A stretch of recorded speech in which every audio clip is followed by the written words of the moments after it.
First of all अस्सलाम वालेकुम student. आज हम लोग डिस्कस करेंगे जी ऑपरेशनल एम्पलीफायर के बारे में। इससे पहले हम लोगों ने हमने डिस्कस किया था ट्रांजिस्टर एज ए स्विच के तौर पर। आज हम लोग ऑपरेशनल एम्पलीफायर के बारे में डिस्कस करेंगे। जो एम्पलीफायर होता है हमारे पास, ये बहुत ज़्यादा इम्पोर्टेंट है इलेक्ट्रॉनिक सर्किट के अंदर। एम्पलीफायर जो है हमारे पास, ये बहुत ज़्यादा इम्पोर्टेंट है इलेक्ट्रॉनिक सर्किट के अंदर। जो यूज होता है ऑलमोस्ट एवरी इलेक्ट्रॉनिक इंस्ट्रूमेंट में हमारे पास एम्पलीफायर का यूज होता है।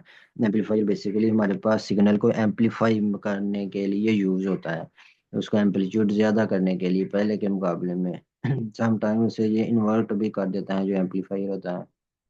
एम्पलीफाई सिग्नल करने के साथ साथ उसको इन्वर्ट भी कर देता है, मीन्स 180 डिग्री पे हमें सिग्नल मिलता है फाइनल आउटपुट में। So instead of making amplifier circuit by discrete component, the whole amplifier को हम लोग इंटीग्रेट करते हैं स्मॉल सिलिकॉन चिप से। ये किससे बना होता है? सिलिकॉन चिप से बनता है हमारे पास एम्पलीफायर। इसके ऊपर हम लोग इसे इंटीग्रेट करते हैं and enclosed in a capsule. Pins connected हैं with working terminal such as input हमारे पास, उसमें output and power supply project outside the capsule हमारे पास। जिस तरह की फिगर 18.23 हमारे पास ये वाली हमारे पास डायग्राम, ये हमारे पास सिलिकॉन से बने, इसके ऊपर ये टर्मिनल इंटीग्रेट किए होते हैं। ये हमारे पास बेसिकली सिलिकॉन्स की बनी होती हैं। इस तरह pins connected with working terminal such as input output and power supply हमारे पास हो गया। The enclosed circuit of the amplifier used by making request connections with these pins such an integrated amplifier is known as operational amplifier। जो integrated amplifier है उसी को हम लोग कहते हैं जी ऑपरेशनल एम्पलीफायर। क्या कहते हैं? Operational amplifier some time use to perform mathematical operation. जो मैथमेटिकल ऑपरेशन है इलेक्ट्रॉनिकली, वो इसी की हेल्प से हम लोग परफॉर्म करते हैं। द ऑपरेशनल एम्पलीफायर हमारे पास is usually represented by it is symbol shown in figure हमारे पास 18.23 बी।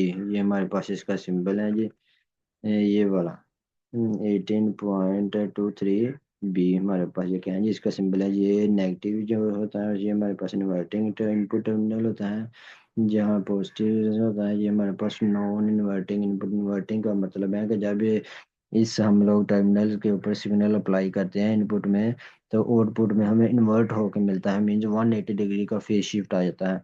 नॉन इन्वर्टिंग का मतलब नाम से क्लियर है कि जब पॉजिटिव टर्मिनल के ऊपर हम लोग सिग्नल अप्लाई करते हैं तो कोई हमारे पास सिग्नल इन्वर्ट नहीं होता। जो ऑपरेशनल एम्पलीफायर है usually represented by it is simple shown in figure. It has two input terminal. Input हमारे पास टू टर्मिनल्स होते हैं। वन को हम लोग कहते हैं जी इन्वर्टिंग हमारे पास होता है ये वाला, वन इज इन्वर्टिंग हमारे पास and the other is non inverting हमारे पास होता है जी प्लस, जिसे प्लस के साथ शो करते हैं। The signal that is applied at the inverting हमारे पास input appears after amplification at the output terminal which is phase shift of 180 degree।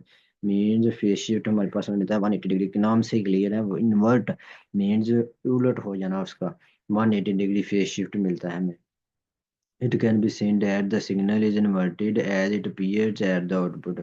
कि ये हमारे पास इनपुट में हमें सिग्नल दिया, आउटपुट में हमें आफ्टर एम्पलीफिकेशन के बाद ये हमें मिला जी, ये हमें मिला इन्वर्ट होके। ठीक है, ये हमने इनपुट में दिया था, ये आउटपुट में हमें मिला इन्वर्ट होके।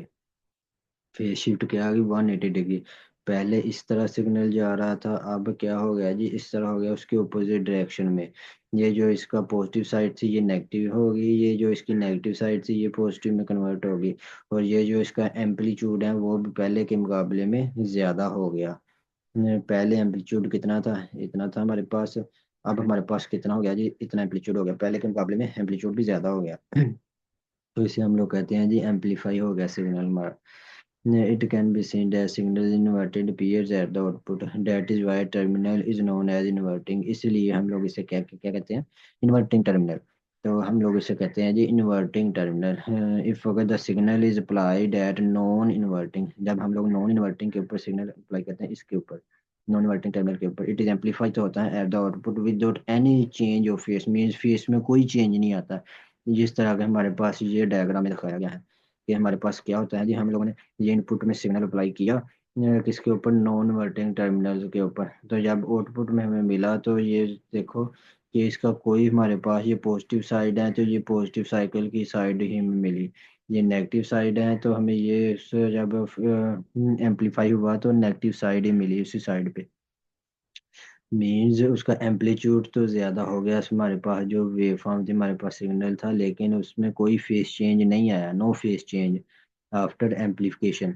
तो जब हम ये कब होता है प्रोसेस, जब हम नॉन इन्वर्टिंग टर्मिनल्स के ऊपर सिग्नल अप्लाई करते हैं without any face change, any change of face या फेस चेंज। इस तरह के ये डायग्राम दिखाया गया है, B diagram 18.24 B.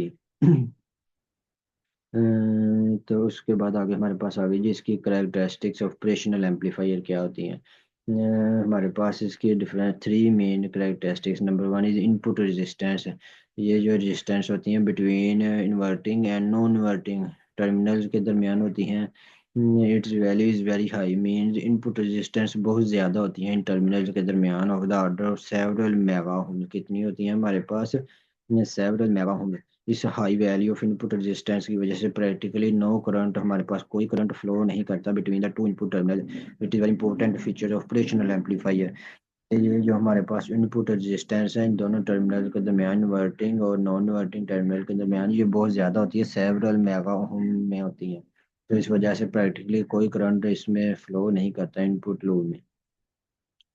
Input resistance ज़्यादा होने की वजह से output resistance, it is the resistance between the output terminals and ground. ये जो हमारे पास आउटपुट टर्मिनल्स और ग्राउंड के दरमियान रेजिस्टेंस होती है, इसे हम लोग कहते हैं जी output resistance. It is value is only a few ohm, इसकी वैल्यू हमारे पास सिर्फ फ्यू ओम्स होती हैं। It is value is only a few ohms, means बहुत ज़्यादा कम होती है, ना होने के बराबर। ये हमारे पास इसकी डायग्राम, ये वाली है इसकी डायग्राम, और ये हमारे पास आउटपुट, ये इतना हमारे पास पोर्शन है, ये आउटपुट है। तो ये हमारे पास था इनपुट सर्किट इन टर्मिनल के दरमियान। आउटपुट रेजिस्टेंस आ गया, उसके बाद आ गया जी open loop gain. It is the ratio of output voltage to the voltage difference between the non inverting and inverting, means output over input voltage का difference है। डिफरेंस किसके दरमियान, non inverting and inverting input के दरमियान, where there is no external connection, जब कोई external connection नहीं होता between the output and the input. ये हमारे पास आ गया जी open loop gain. Output voltage over input, input में हमारे पास क्या है, V plus minus V negative, non inverting minus inverting potential. तो हमारे पास ओवर रिलेशन आ गया output voltage over input voltage. ये हमारे पास आ गया ओपन लूप गेन। ये है इसकी डायग्राम, ये हमारे पास है जी input voltage between non inverting and inverting terminals के दरमियान, और ये हमारे पास है जी आउटपुट वोल्टेज जो हमारे पास बिटवीन ग्राउंड के दरमियान होता है, आउटपुट टर्मिनल एंड ग्राउंड के दरमियान। तो ये हमारे पास आ गया जी ओपन लूप गेन। जो ओपन लूप गेन की वैल्यू होती है हमारे पास बहुत ज़्यादा हाई होती है, तकरीबन 10 की पावर 5। ये वैल्यू आप लोगों ने याद रखनी है, एमसीक्यूज के लिए बहुत ज़्यादा इंपॉर्टेंट है कि जो ओपन लूप गेन होता है हमारे पास ऑपरेशनल एम्पलीफायर का, वो कितना होता है, 10 की पावर 5। तो स्टूडेंट आज के लिए इतना ही काफ़ी है। अगर तो समझ नहीं आई तो कमेंट बॉक्स में लाजमी पूछना है। तो कमेंट बॉक्स में लाजमी पूछना है। Thank you.